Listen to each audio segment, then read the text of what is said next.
Things change, but Deer Park Natural Spring Water is a constant you can count on, bringing you the essence of home for 150 years and counting. Sourced from carefully selected springs, Deer Park Natural Spring Water has naturally occurring electrolytes for a crisp, refreshing taste. Find Deer Park Natural Spring Water at your favorite local retailer today. After 150 years, there's only one thing left to say. Deer Park, that's still good water. Fred Johnson had left the Hyatt Hotel the morning after Katrina in a cab. He had thought he'd get right back home to keep planning his annual Labor Day parade. But he didn't get that far. The streets were flooded. What are you thinking then? I don't know. I don't know. I really don't know. Fred knew the parade was off, but he didn't know what was going to happen next. So he headed back to the hotel. Turns out, he was heading right into the heart of the action. The Hyatt became an operating base for the whole city government in response. Fire and police, the National Guard, FEMA, the Army Corps. The hotel manager even turned over his living quarters for the mayor to use. So when we get back in the hotel, we sitting in the lobby, and the police chief run in. Eddie Compass was the chief of police of the New Orleans Police Department. He knew Fred from around the community. He said, Fred, come here, man, come here. I need your help. I know how you work in the community. I need your help. So he's shaking me. He's got me by my two shoulders, and he's talking to me, and he's shaking the shit out of me. Compass was worried. The Hyatt had supplies. He told Fred that he thought looters were coming to break in. And I don't know, something happened, what he's saying, there's a group of men that's coming. The word on the street is that the Hyatt has everything you want. Let's go loot the Hyatt.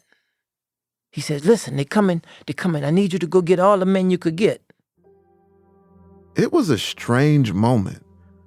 A time when the normal rules were in flux.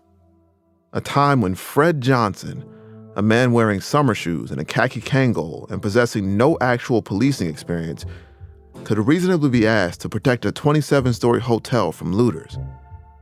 He didn't get a badge or a uniform or anything like that, but Fred was officially deputized. I got deputized because he shook the shit out of me. That's how I got deputized. Yeah, after he shook the shit out of me, there ain't no hold up your hand and put your hand on the Bible and all that. Man, if that's what you call deputized, he shook the shit out of me. I said, Eddie, I got you, bro. I'm with you. Stop shaking me. There were hundreds of people still taking refuge in the third-floor ballroom. The thought of armed looters storming the place would have been terrifying. Fred gathered his buddies from the Black Men of Labor and then recruited all the men from the ballroom, had them silently tap each other on the shoulder and discreetly leave the room so people wouldn't be alarmed. They didn't have weapons or any real idea of what they'd do if anyone showed up. It was a bluff. But a bluff was all they had.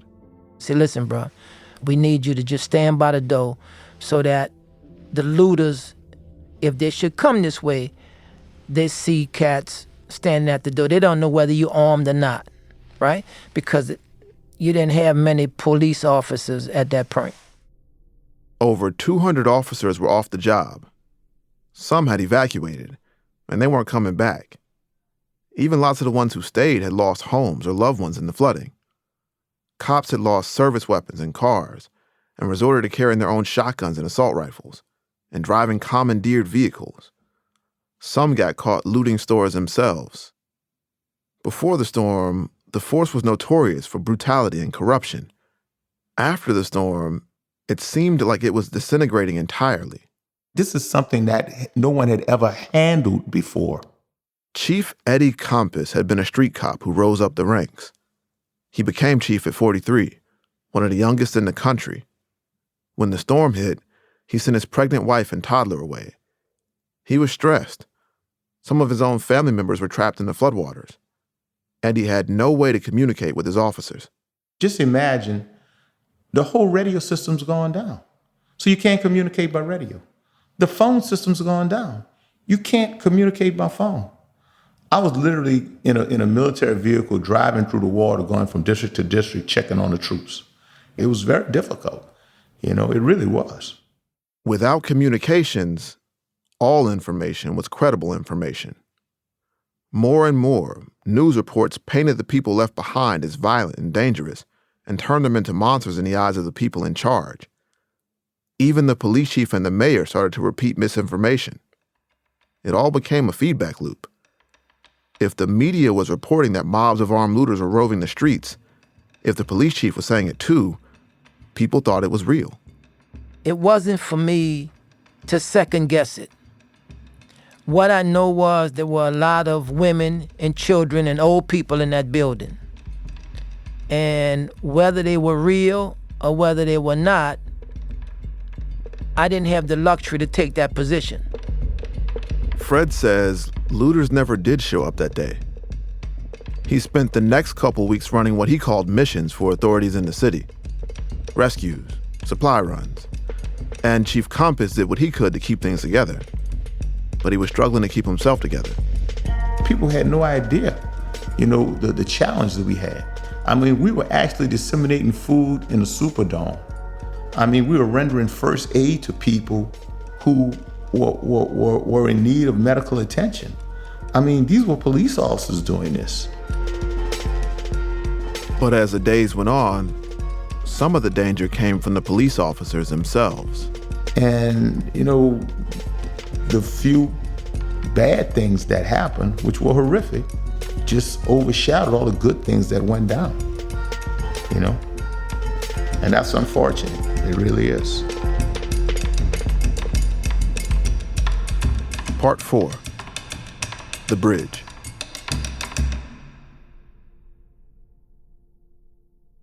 Jarvis DeBerry was a columnist for the Times-Picayune during Katrina. He wrote about policing and crime before the storm. The day after the storm, he was one of the first to confirm the city was flooding. He'd gone out with a photographer down the interstate, drove until they hit water. So we went as far as we could go. That was the high rise, the bridge that takes you over the industrial canal. And there were police officers there, and they were helping people through the water there, people who were being rescued from their homes. They went back to the newspaper office, but soon that was flooding too. He and other reporters evacuated in the back of delivery trucks. In Baton Rouge, they set up a newsroom in exile. But Jarvis was mostly just getting bits and pieces of information. I didn't know what to believe about what was happening in New Orleans at that point. There were so many tall tales being told about New Orleans, some of them from official sources, that you had to be skeptical about everything. Mayor Nagin was still up in the Hyatt Hotel, out of sight for a lot of the week, which meant Chief Compass became one of the city's main spokesmen. And the stories he told were a little wild. It's just like unchecked violence in the Superdome and unchecked violence in the convention center. And our police chief, then Eddie Compass, was telling a story about how the convention center, his officers were engaged in a firefight inside the convention center, and they didn't know where the bad guys were, and the only way they could trace them down was by the muzzle flashes of their guns. With a dangerous cocktail of anger, fear, and desperation brewing, a mob beat them back, according to the chief of police. The police chief says 15,000 people are trapped in the city's convention center, and some are being raped and beaten. That was what was frustrating, that people allowed themselves to believe that Black people were capable of just pure, unadulterated savagery, that as soon as the lights go out, we would just turn to raping babies for sport. The NOPD had been on edge since the day after the storm. That day, a New Orleans police officer and his partner saw some guys breaking into a convenience store in Algiers. The officers approached the men, and one of them shot one of the officers. There is late word tonight from Louisiana State Police that a New Orleans police officer was shot by a looter. The police officer's condition is not known. That shooting supercharged all the rumors about looting. Basically made every description of violence sound plausible to some folks including leadership in the department itself. Police and media were describing the city as being under siege. There is little or no safety in the city of New Orleans tonight. We just heard our colleague talk about being at a police station, on the roof of the police station. Down below, the police that have shown up for work say they will defend the station. That's the point they're at, simply defending the station. And we saw the mayor wanted somebody to demand martial law. Some police thought they had it. ProPublica reported that a police commander told his officers that they had authority to shoot looters. The governor of Louisiana said the National Guard would do the same. It was the NOPD versus the world. What was interesting, though, was that the real savagery that we heard about came from the police department. On Thursday, an officer shot a man named Henry Glover in the back at a strip mall in Algiers.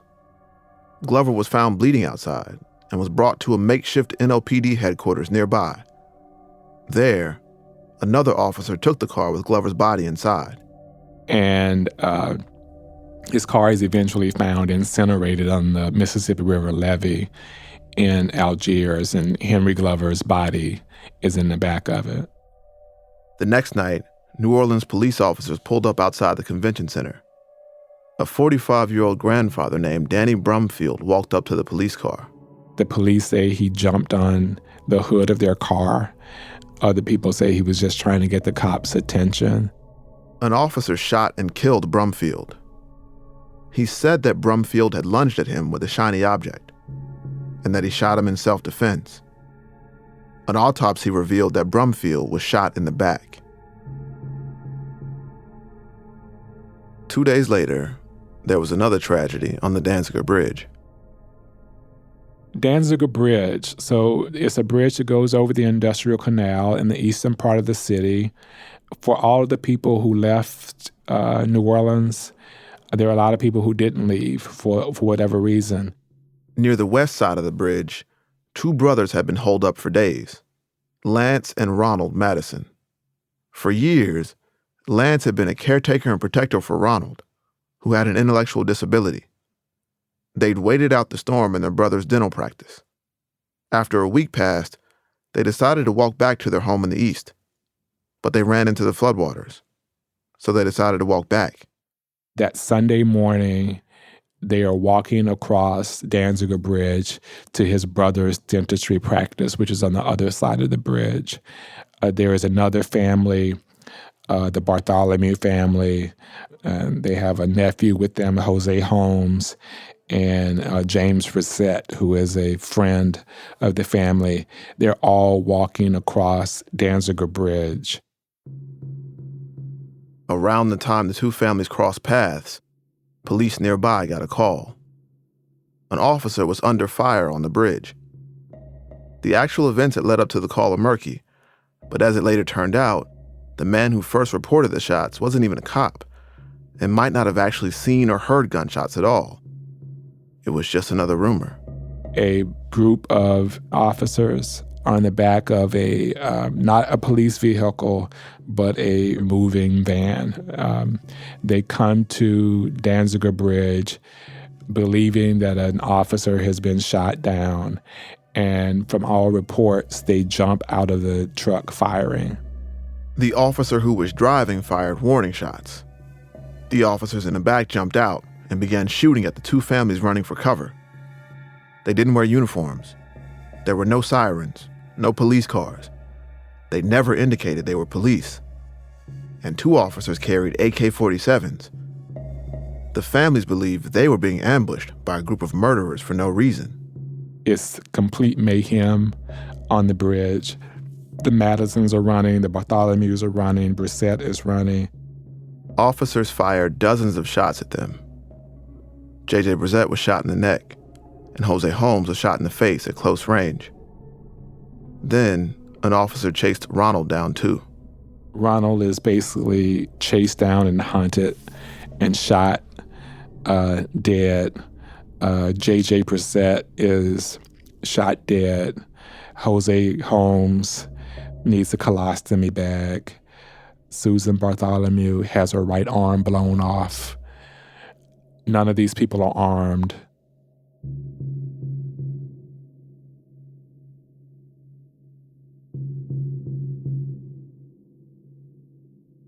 The Danziger Bridge cover-up began almost immediately.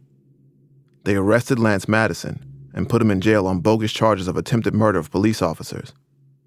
They accused Jose Holmes, too. They planted a gun in evidence. And to add to the confusion in the media, they spun the story. They told the press that the people they'd killed had shot at police officers and contractors.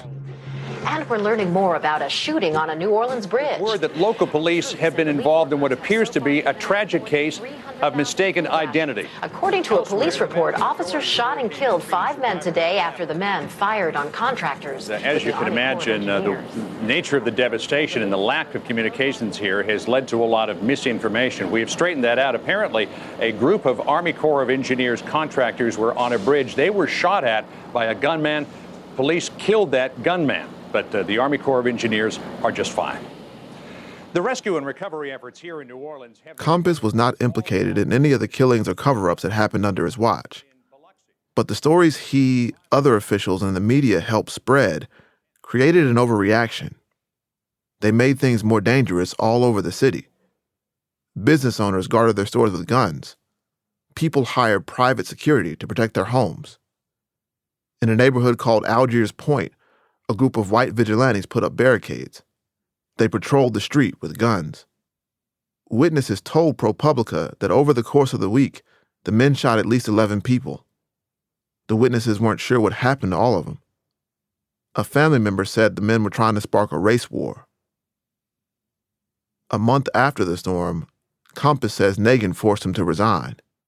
It was difficult, and like I said, in hindsight, I made some mistakes. If I had to do it all over again, I would have vetted the information more. But I was so afraid of being involved in a cover-up. Suppose some of those things were true, like the rapes were true, and I never would have reported them. What would this interview be in now? Why did you cover it up, Chief? They gave you the information. Why didn't you report it? Yes or no? I was the chief that will probably go on in history, and a lot of people try to vilify me for not making all the right decisions. Well, I can't really care what people think about me. All I know is I gave my heart and soul to this police department. I made serious personal sacrifices. I allowed people that were very close to me to suffer hardship to do my job. And I did my job until I was actually forced out of my job. And that's the bottom line.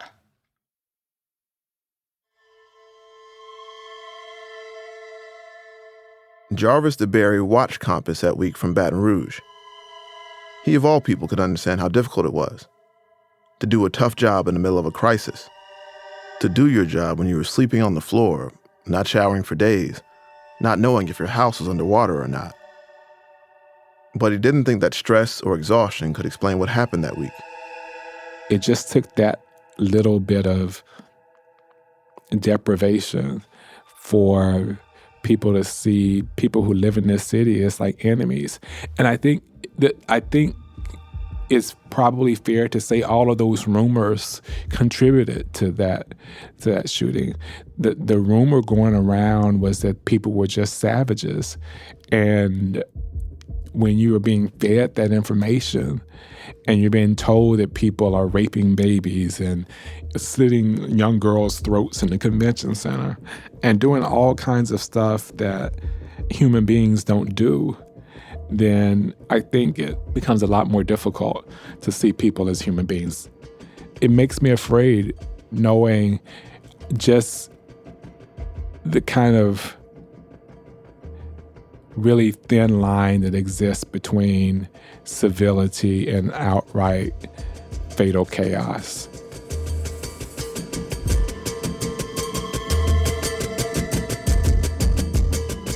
On Friday, not long before police killed a man outside the convention center, Leanne Williams was inside. She was watching National Guardsmen look down on her.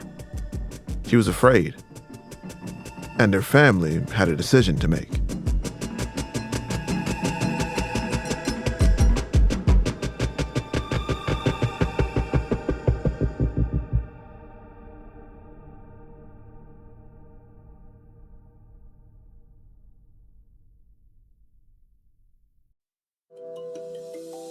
Things change, but Deer Park Natural Spring Water is a constant you can count on. bringing you the essence of home for 150 years and counting. Sourced from carefully selected springs, Deer Park Natural Spring Water has naturally occurring electrolytes for a crisp, refreshing taste.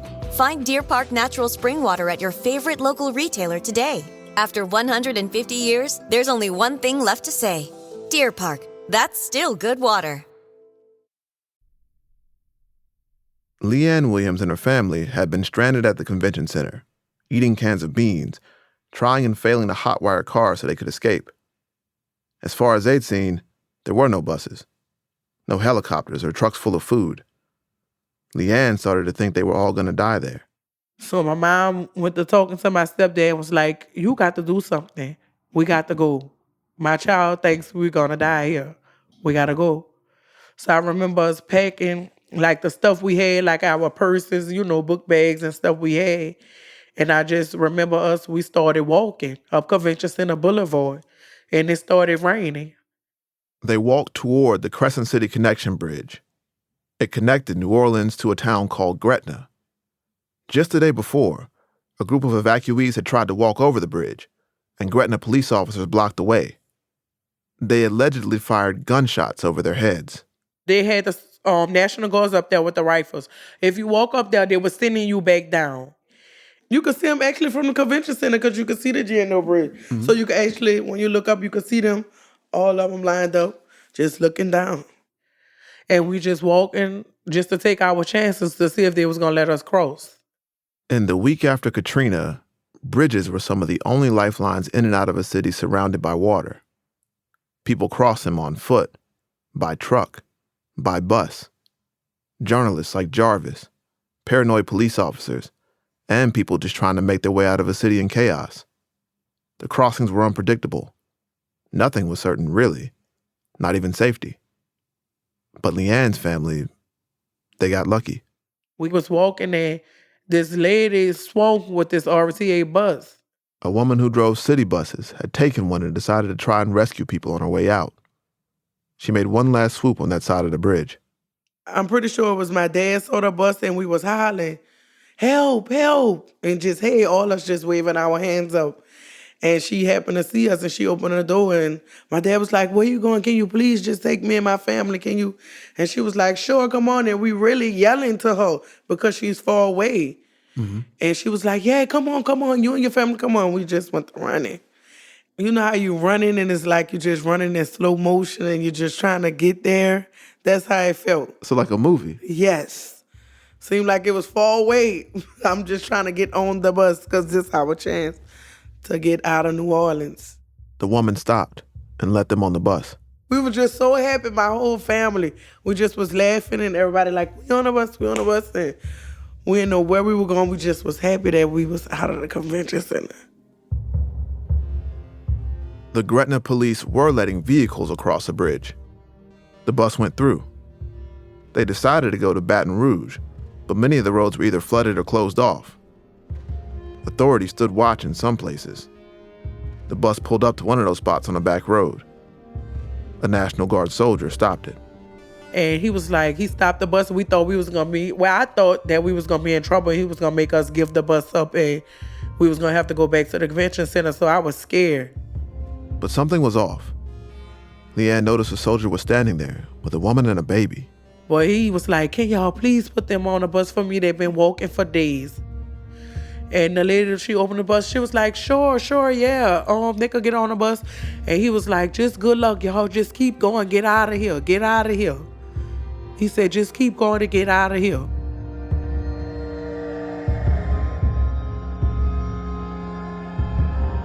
They were on the road. They made it out safely. And right after they left New Orleans, 4 long days after the storm, the cavalry finally did arrive.